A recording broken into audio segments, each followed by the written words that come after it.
So if you're still listening, now you're probably wondering about the how and why of that answer, and where do we get the term tune-up, and that really, and why do we actually still have? Why do some people still use the word tune-up when it's kind of an outdated term?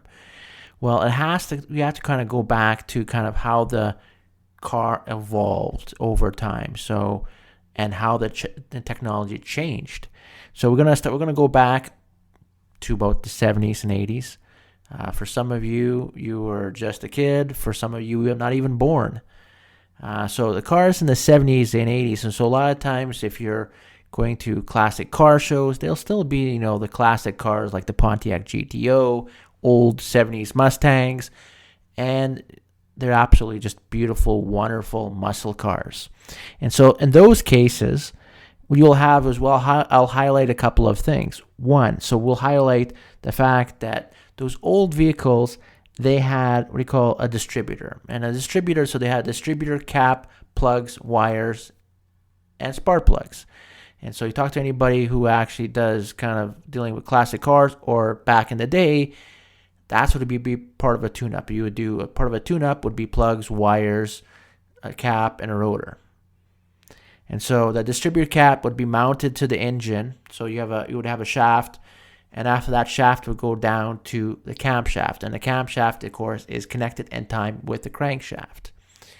And so as the shaft is actually producing the spark, it is actually delivered precisely at the right time with the timing of the intake, the spark. So gas, air, spark comes in, and the spark is delivered at precisely the right time.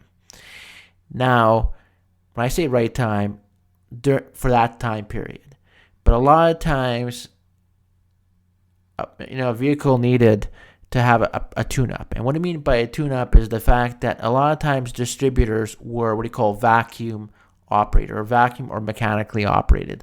And so a lot of times a distributor would actually have a plastic hose that will be attached to somewhere that's connected to the engine, and that would produce an intake or a sucking motion, air motion. And it will determine how much load is under the engine, and that load will determine at what position the distributor cap would be at and when to precisely fire.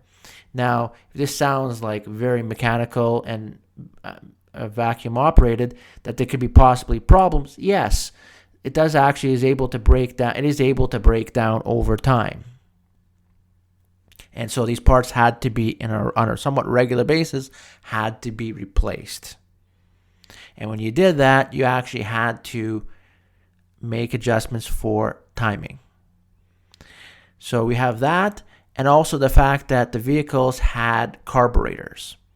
So carburetors back then, so they were mechanically connected, so they had mechanical levers and linkages. So you had your gas pedal, you would have a cable. That cable will go up to a carburetor, whether it's a 2-barrel, 4-barrel, whatever it is. And after air is brought in, gas is mixed, and it's very mechanical in nature. And one of the things that you could be able to make adjustments, so you're able to make adjustments to the carburetor. And so it was back then, it was sort of a bit of an art or science, and there's even a little bit of kind of a romantic notion to it. The fact that in order to be able to perfectly adjust your car so that it's at peak performance, and so you would take a screwdriver and you would adjust the carburetor. And just like a guitar, when you're playing a guitar, you strum a guitar and you would pluck the individual strings to see if it's in tune. And so that's where the idea of tune or tune up. And so you would make adjustments to that carburetor, and you'd be able to adjust the timing, the carburetor to sound right.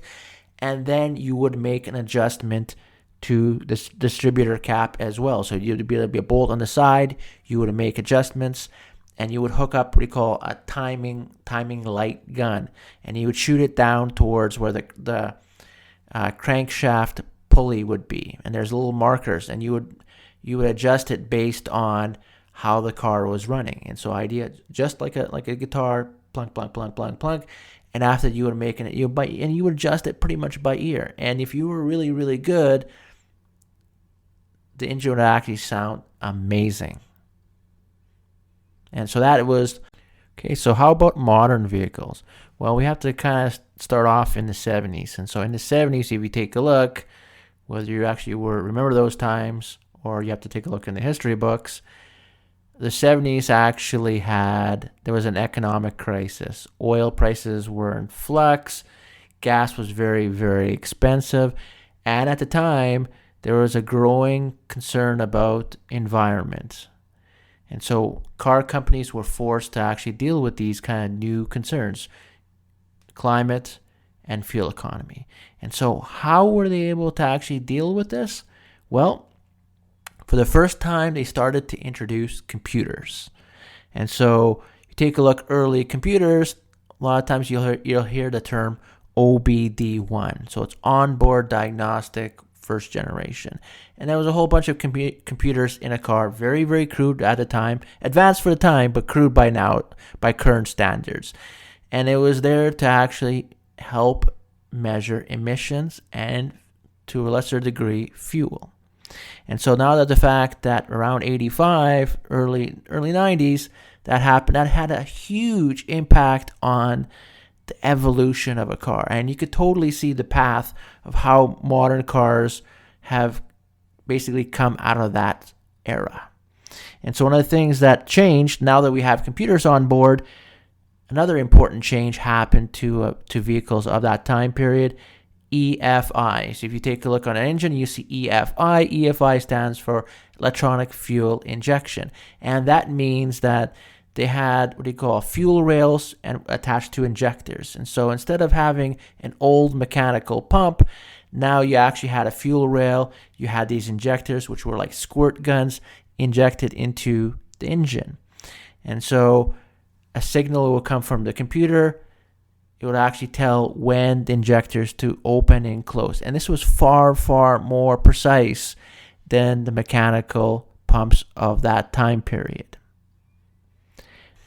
So the last technology we'll talk about during that time period is ignition coil packs. And so the ignition coil packs, you have a coil underneath, and that's these little coils on top, and it replaced the distributor shaft, coil, plugs, wires.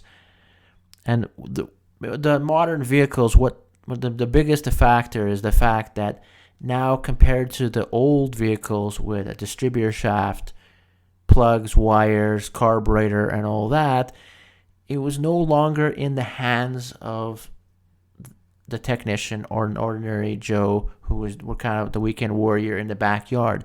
Now, for the first time in a modern vehicle, the timing of the gas, the timing of the spark, how long the spark, the duration of the spark, the duration of the injection pulse, all that was controlled by the computer. And of course, the computer was much more precise than the old mechanical vacuum operated devices. And so therefore, you don't need, with a modern vehicle, so anything, like I said, beyond the 90s or 2000s, computers have evolved. So computers have evolved. There's become more sensors and more tech that has come into it. But at the foundation is still the computer. And the computer is able to make adjustments very, very quick. There's a lot less wear and tear, and there's no adjustments needed. And so next episode, we'll talk about, given the fact that there's no such thing as a tune-up, yes, but we actually need maintenance in modern vehicles. And so our next episode, we'll talk about some tips on basic maintenance for your vehicle.